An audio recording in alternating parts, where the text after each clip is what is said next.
My high school bully said I'd die alone and forgotten, so I married his father and became his stepmother. Tyler Morrison made my junior year hell. Every day he'd corner me by my locker with his crew, calling me freak girl because I read during lunch instead of gossiping about boys. He'd knock my books out of my hands, trip me in the hallways, and make loud comments about my clothes whenever I walked past his table. The worst incident happened during homecoming week. I was sitting alone in the cafeteria trying to finish my chemistry homework when Tyler suddenly stood up on his chair. The entire room went quiet as he pointed directly at me. "Look at Sarah Chen over there," he announced loudly. "Eating lunch alone again, doing homework like the pathetic loser she is. I bet she's so weird that she'll probably die alone and forgotten in some cat-filled apartment someday." The entire cafeteria erupted in laughter. Even the teachers pretended not to hear. I felt my face burn with humiliation as 300 pairs of eyes stared at me. Some kids started making meowing sounds. Others whispered and pointed. I gathered my things and ran to the bathroom where I stayed until the bell rang. That night, I went home and cried into my pillow until my eyes were swollen shut.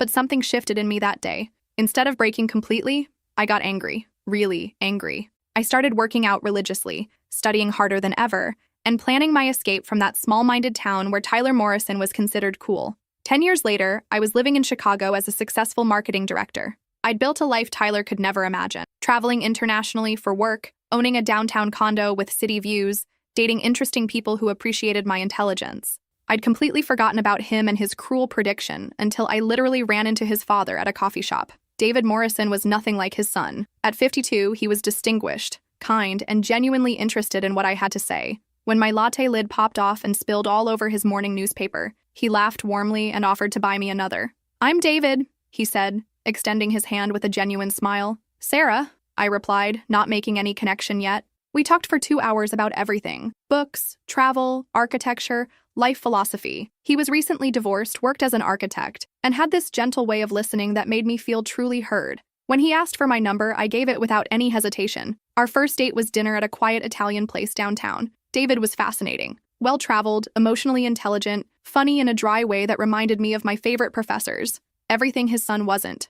"I have to ask," I said over dessert. "Do you have children?" His face darkened slightly. "One son. We're not particularly close. He struggled with some personal issues over the years." I nodded sympathetically, still completely unaware of the connection. 6 months later, David proposed with a vintage Art Deco ring that was exactly what I would have chosen for myself. I said yes immediately, feeling like the luckiest woman alive. We planned a small ceremony at his house. A beautiful Victorian, he'd restored himself with incredible attention to detail. The morning of our wedding, as I was getting ready in his antique mirror, David casually mentioned his son might stop by. "Tyler's been asking to meet you," he said, adjusting his tie. I thought today might be the perfect opportunity. My blood turned to ice water. The name Tyler Morrison hadn't crossed my mind in months, but hearing it on my wedding day made my stomach drop. I sat down heavily on David's antique vanity chair, staring at my reflection in my wedding dress. "Sarah, are you all right?" David asked, concern creeping into his voice. I turned to face my soon-to-be husband, this kind, gentle man who had no idea what his son had put me through. "David, what's Tyler's middle name?" "James. Tyler James Morrison." "Why?" My high school yearbook flashed through my mind. Tyler J. Morrison, class clown, most likely to peak in high school. The same Tyler who had systematically destroyed my self-esteem for 2 years. "Nothing," I lied. "Just curious." The ceremony was perfect. David's eyes filled with tears as I walked down the makeshift aisle in his living room. Our friends and family watched as we exchanged vows in front of the fireplace he'd built with his own hands. When he kissed me, I felt like the luckiest woman alive. Until the front door opened during our first dance. Tyler Morrison walked in looking exactly like I remembered, just softer around the edges. His eyes scanned the room until they landed on me, still in David's arms. I watched the recognition dawn on his face, followed immediately by horror. "Dad?" Tyler's voice cracked. "What the hell is going on?" David released me and turned toward his son. "Tyler, you made it. I'd like you to meet my wife, Sarah." Tyler's mouth fell open. He stared at me like he'd seen a ghost. "Sarah? Sarah Chen?" "Morrison now," I said, extending my hand with a smile that could cut glass. "Nice to see you again, Tyler." The room went silent. Our guests sensed the tension but couldn't understand it. David looked between us, confused. "You two know each other?" David asked. "We went to high school together," I said smoothly. "Different social circles, but you know how it is in small towns." Tyler's face had gone pale. "Dad, can I talk to you privately?" "After the reception," David said firmly. "This is our wedding day." For the next 3 hours, I watched Tyler squirm. He tried to avoid me, but at every turn, I was there. When he went to get a drink, I was at the bar. When he stepped outside for air, I followed. "This is insane," he whispered when we were alone on the back patio. "You married my father?" I married a wonderful man who happened to be your father, I corrected. Though I have to say, the apple fell very far from the tree. Tyler ran his hands through his hair. Sarah, look, about high school. About high school what? I interrupted. About how you made my life miserable? About how you convinced everyone I was worthless? About how you stood up in front of everyone and said I'd die alone and forgotten? He winced. I was a kid. I was stupid. You were cruel, I said evenly. But don't worry, I'm not here for revenge. I'm here because I love your father. The fact that this drives you crazy is just a bonus. Tyler stared at me. He doesn't know, does he? About what I did to you? No, I said, and I don't plan to tell him. David loves you despite your flaws, and I won't be the one to destroy that relationship. But understand this. I'm not the scared 16-year-old you used to torment. I'm your stepmother now, and you will treat me with respect.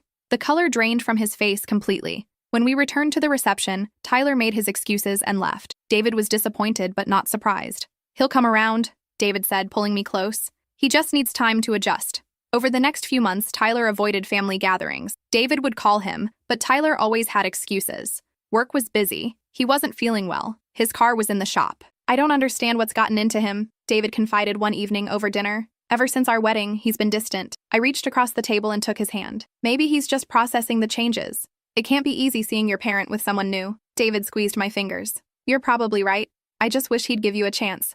I know you two would get along if he'd let you. If only he knew. The first major holiday was Thanksgiving. David insisted Tyler come, and for once Tyler couldn't find an excuse. He arrived looking like he was attending his own funeral. Throughout dinner, Tyler was polite but strained. He called me Sarah instead of avoiding my name entirely, answered when I asked him direct questions, and even helped clear the table. But I could see the effort it took. After dinner, while David was in the kitchen loading the dishwasher, Tyler cornered me in the dining room. This is so messed up, he said in a low voice. Every time I see you, all I can think about is what a piece of shit I was in high school. Good, I said, continuing to stack plates. You should think about that. Sarah, please. I know I don't deserve it, but can we just start over? For my dad's sake? I looked at him, really looked at him. He was 32 now, and life had clearly humbled him. He worked as a mechanic, lived in a small apartment, and from what David had told me, struggled with depression and anxiety. He wasn't the confident bully who had made my life hell anymore. I don't need an apology, Tyler, I said finally.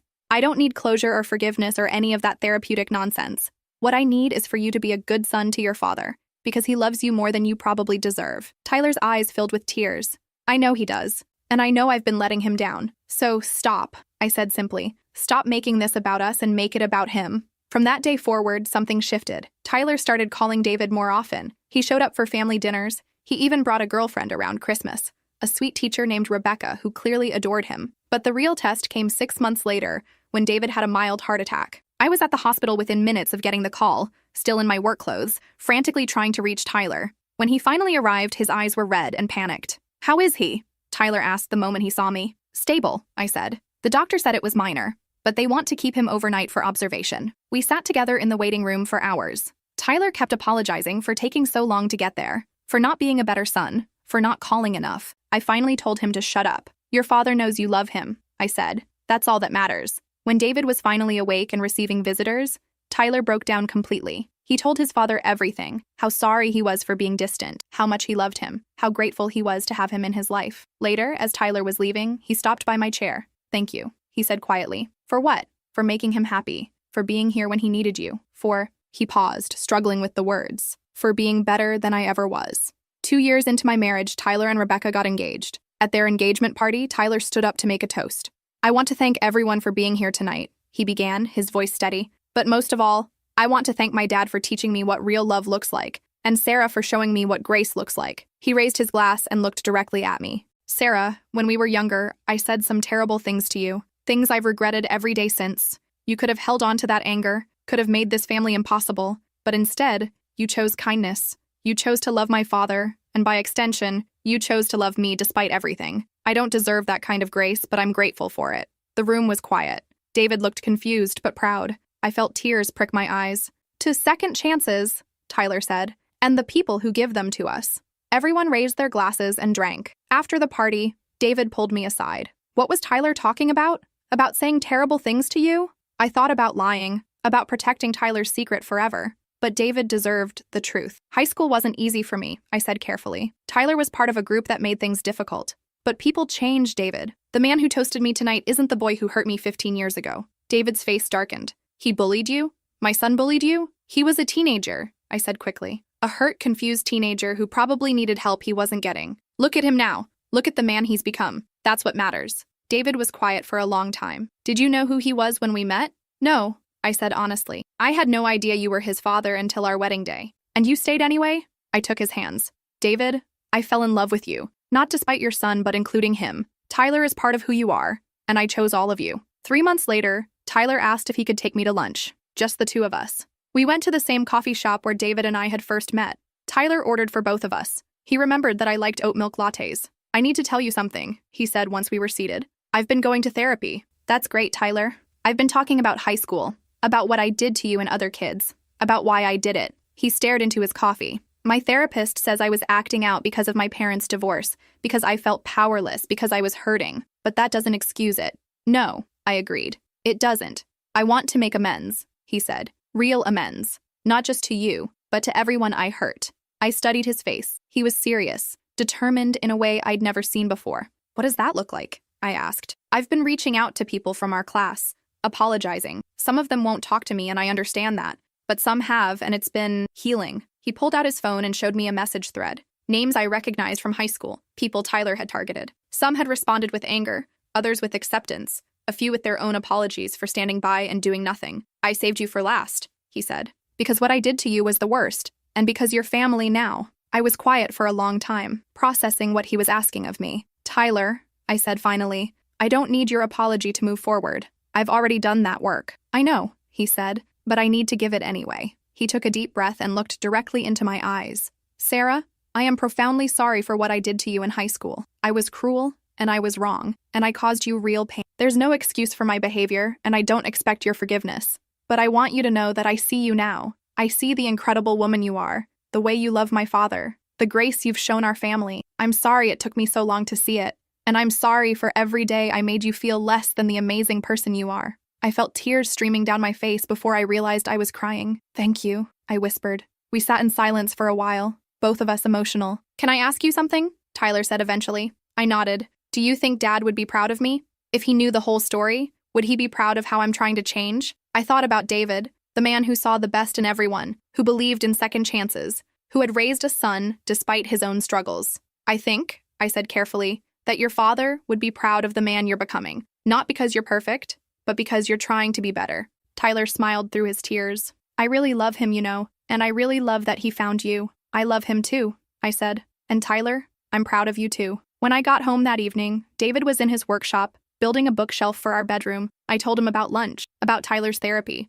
about his apologies to our former classmates. I had no idea he was struggling so much back then, David said, setting down his chisel. I was so wrapped up in the divorce, in my own pain. I failed him. You didn't fail him, I said firmly. You were dealing with your own trauma. And look at him now. He's taking responsibility, doing the work, becoming the man you raised him to be. David pulled me into his arms. How did I get so lucky? First, Tyler turns his life around, and then I get to marry the most incredible woman I've ever met.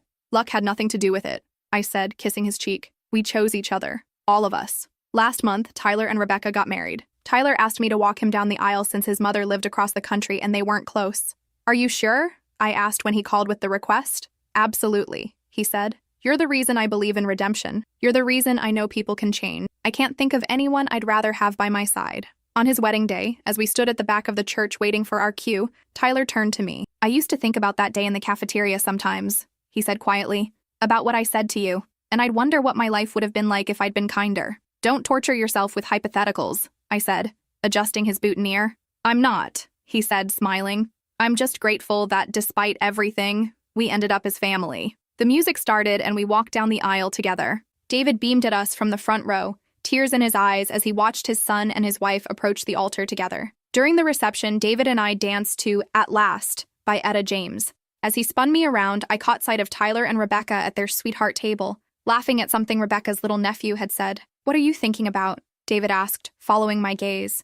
Just how funny life is, I said. How the worst things sometimes lead to the best things. What do you mean? I looked up at my husband, this man who had given me everything I never knew I needed. If Tyler hadn't been so cruel to me in high school, I might never have become the person I am today. I might never have been strong enough to build a life worth living, and I definitely wouldn't have been sitting in that coffee shop the day you spilled my latte. David considered this. So in a weird way, we owe our marriage to Tyler's teenage stupidity. In the weirdest way possible, I agreed. He laughed and dipped me dramatically. Remind me to thank him in my father of the groom speech. Don't you dare, I said, but I was laughing too. Later that night, as we were getting ready for bed, David asked me something that had clearly been on his mind. Do you ever wonder what would have happened if you'd known who I was from the beginning? If you'd known Tyler was my son? I thought about it honestly. Probably nothing, I admitted. I probably would have run the other way. And now? I looked at this man who had changed my life in ways I couldn't have imagined, who had shown me what real love looked like, who had given me a family even if it came with complications.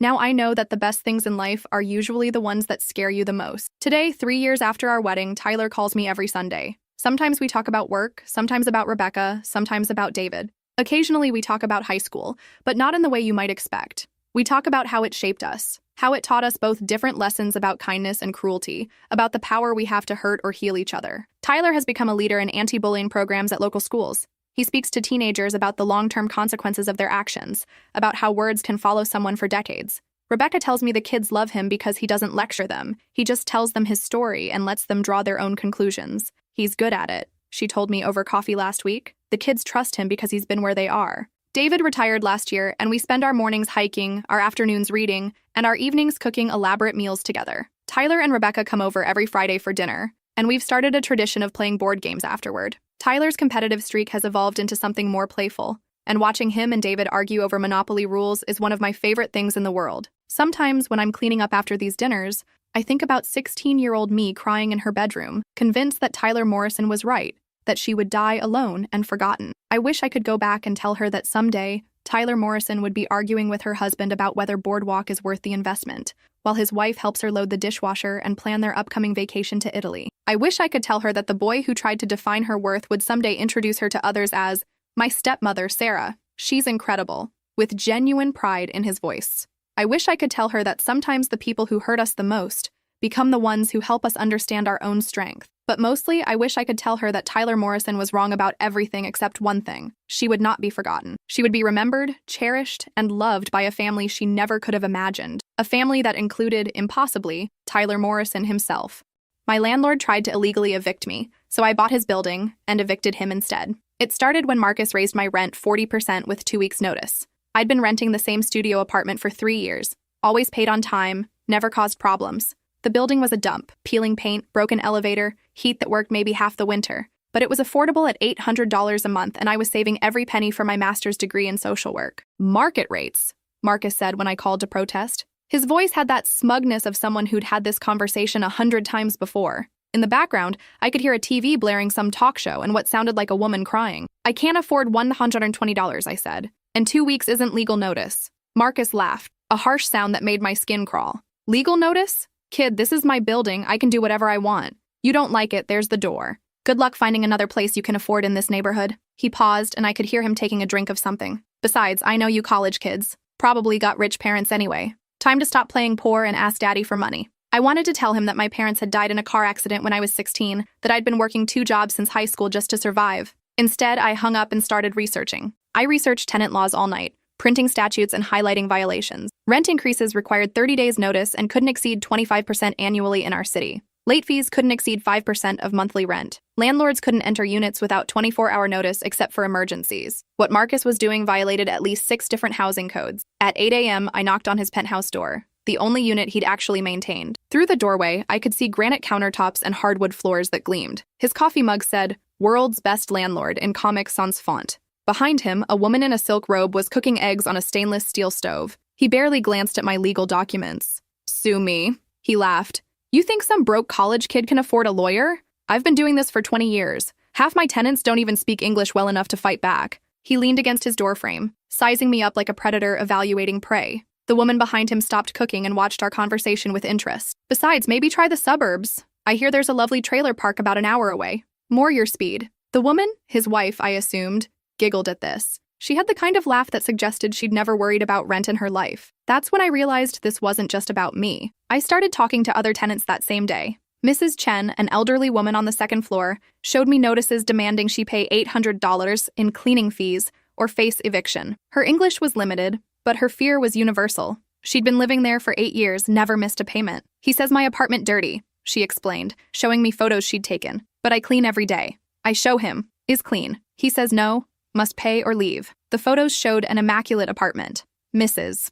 Chen had covered every surface with protective plastic, the way my grandmother used to do. The Ramirez family had been charged $1,200 for excessive utilities when their toddler got sick and they ran a humidifier for 2 weeks. They couldn't afford the fee, so Marcus had filed eviction papers. He says we use too much electricity, Maria Ramirez explained, bouncing her feverish daughter Sophia. But the baby, she needs the machine to breathe properly. Doctor says so. She showed me their utility bills. The increase was $23 for the month. I knocked on every door in the building. 24 units, 18 different horror stories. Marcus was systematically targeting vulnerable tenants, gambling they wouldn't know their rights or couldn't afford to fight back. The Johnsons in 3A had been charged $600 for noise violations because their newborn cried at night. The Ahmed family faced eviction for unauthorized guests when their elderly father visited for a week. College students were charged party fees for having friends over to study. The pattern was always the same: impossible demands, illegal fees, threats made to tenants who barely understood their rights.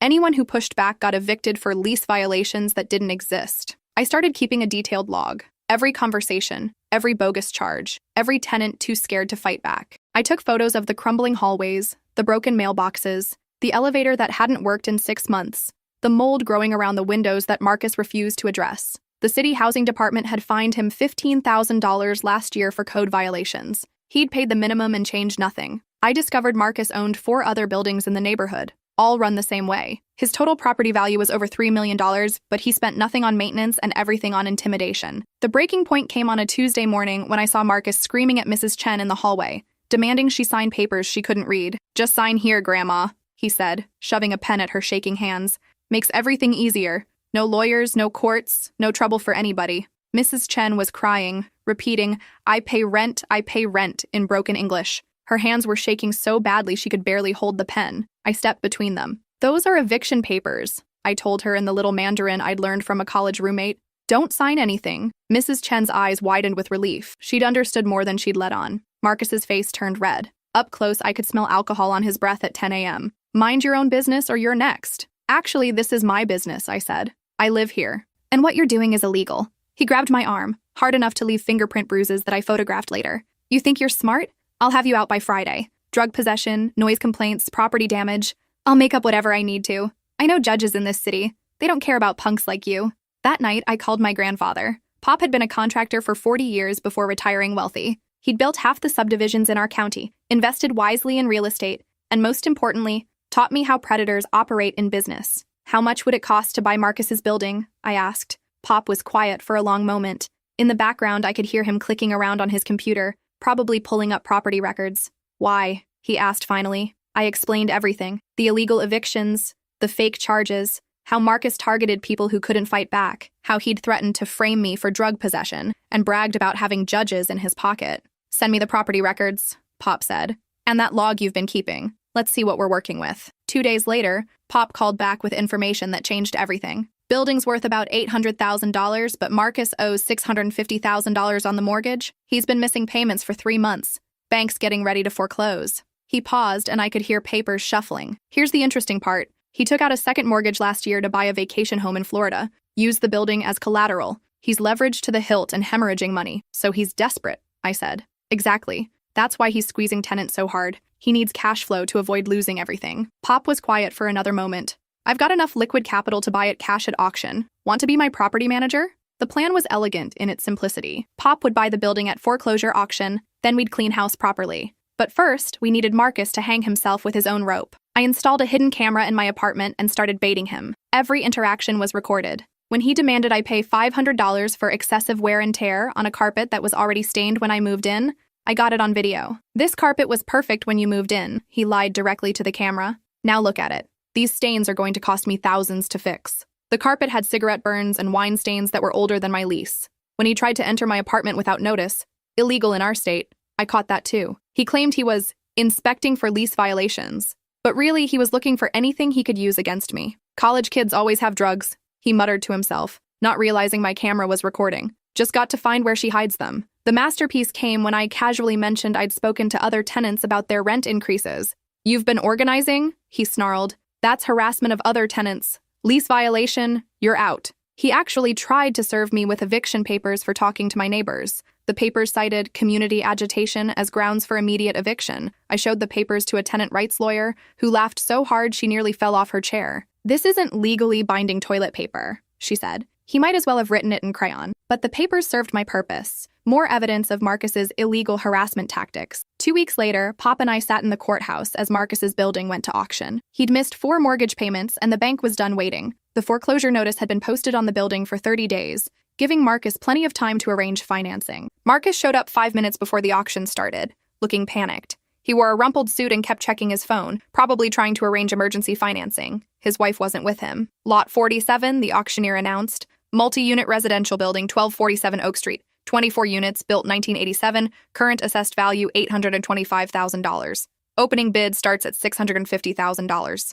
Pop raised his paddle calmly. $650,000. Marcus shot up from his seat like he'd been electrocuted. $655,000. His voice cracked on the numbers. Other bidders looked at him with mixture of pity and annoyance. Pop didn't even hesitate. $700,000. I watched Marcus's face go white. He whispered frantically into his phone, then looked up with desperate eyes. $705,000. The auctioneer looked around the room. Most foreclosure auctions had limited bidding. Banks just wanted to recoup their losses. $750,000, Pop said calmly, as if he was ordering coffee. That was it. Marcus slumped back in his chair, defeated. He didn't have another $750,000. Neither did anyone else in that room willing to bid on a building that needed significant repairs. Going once, going twice, Marcus made one last desperate attempt, standing up and shouting, "Wait! I can get the money. I just need more time." The auctioneer ignored him. Sold to Paddle 23 for $750,000. Pop owned the building.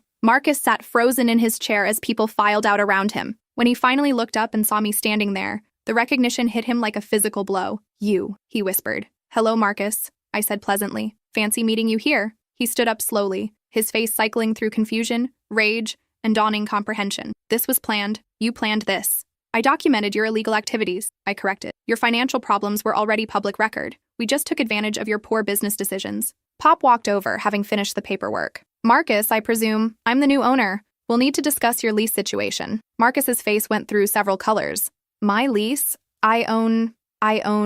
You were a tenant with a lease agreement," Pop said mildly. "A lease agreement that includes several clauses about property management fees and violation procedures, clauses you wrote yourself. The eviction process took exactly 30 days, the legal minimum. We filed papers citing Marcus's lease violations for entering my apartment without permission, plus non-payment of the management fees he suddenly owed as of the property transfer. Marcus tried to fight it, of course. He hired a lawyer and claimed we couldn't evict him from his own building. The lawyer took his $5,000 retainer and then explained the reality. "Actually," the lawyer told him, "you're not the owner anymore. And your lease agreement, which you wrote, clearly states that property management fees are due within 15 days of any ownership change." Marcus had written that clause to screw tenants if he ever sold. The fee was $2,000 per month, backdated to the ownership transfer. He owed $4,000 immediately. "That's insane," Marcus protested. "No one charges management fees to the owner. You're not the owner," the lawyer repeated patiently. "You're a tenant. And according to your own lease terms, failure to pay management fees within 15 days constitutes grounds for immediate eviction." Marcus had created his own trap.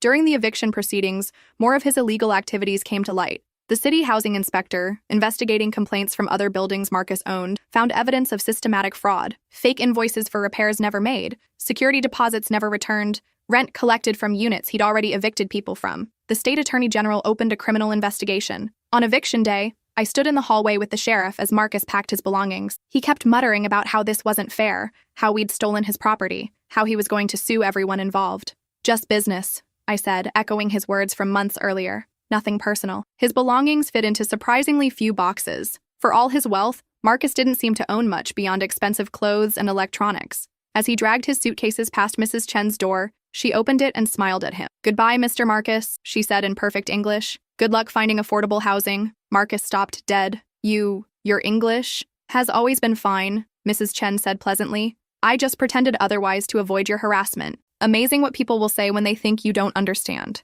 Turns out, half the non-English-speaking tenants Marcus had been bullying understood every word. They'd been documenting his threats and illegal demands for months, just waiting for someone to help them fight back. The building transformation took 6 months and $200,000 in renovations. Pop and I hired contractors to install new elevators, repair the heating system, update the electrical, and address all the safety violations Marcus had ignored. We hired tenants to help with the work and paid them fair wages. Maria Ramirez, who had restaurant management experience, coordinated the project. The Ahmed family's teenage son, who was studying electrical engineering, worked with our electricians and learned valuable skills. Rent actually went down for most units once we calculated fair market value based on the building's actual condition and amenities. Mrs. Chen's rent dropped to $600. The Ramirez family paid $850 for a two-bedroom that Marcus had been charging $200 for. We instituted a tenant bill of rights, translated into 5 languages. Rent increases were capped at 3% annually. 24-hour maintenance response was guaranteed. Tenants could form committees to address building issues. Maria Ramirez became our building manager at $18 an hour plus benefits.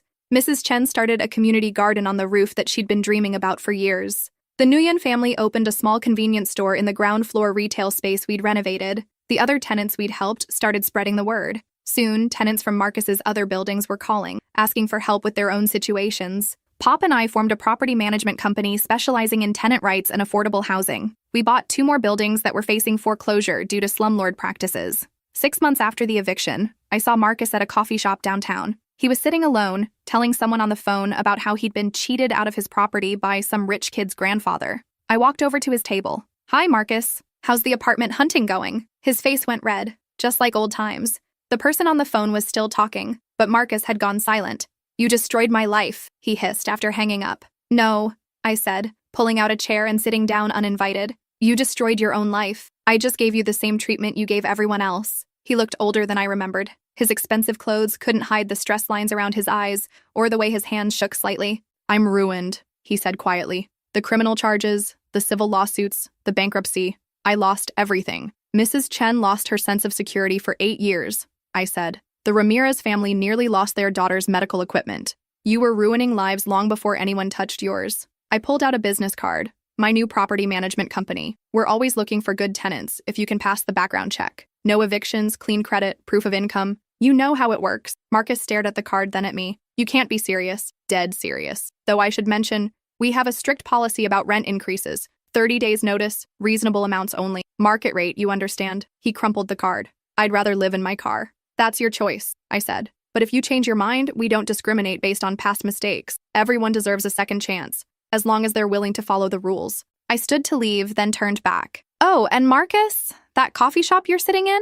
We just bought the building. Nothing's changing for the business, but we're converting the upstairs into affordable apartments. Rent starts at $750 for a 1-bedroom. His face went white. 2 years later, our property management company oversees 12 buildings and houses over 300 families. We specialize in tenant rights, affordable housing, and rehabilitation of properties damaged by slumlords. Every lease includes a tenant bill of rights in 5 languages. We maintain an emergency fund to help tenants facing unexpected hardships.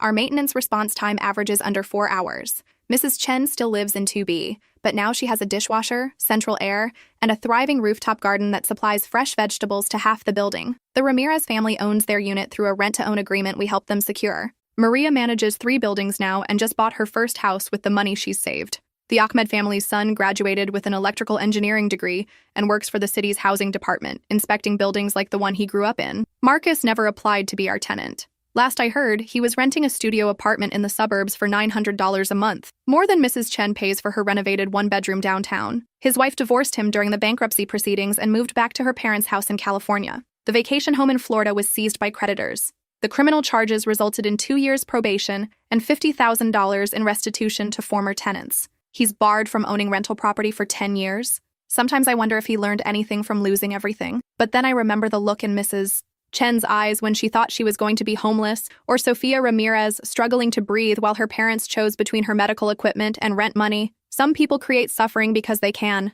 Others create solutions because they must. The building at 1247 Oak Street is full now, with a waiting list 3 months long. The hallways smell like Mrs. Chen's cooking, and the laughter of children who feel safe in their homes. Sometimes the best revenge isn't getting even. It's building something better from the ashes of what someone else burned down, and making sure the people who were hurt get to help light the way forward. The last time I walked through those renovated hallways, I found a note Mrs. Chen had slipped under my office door. It was written in her careful handwriting. "Thank you for teaching old woman that sometimes the young ones fight back." But she had it backwards. She and the other tenants had taught me that sometimes fighting back isn't about anger. It's about refusing to let cruelty be the only voice in the room. Marcus had been wrong about a lot of things. but especially this. The people he thought were powerless had just been waiting for someone to remind them how strong they really were.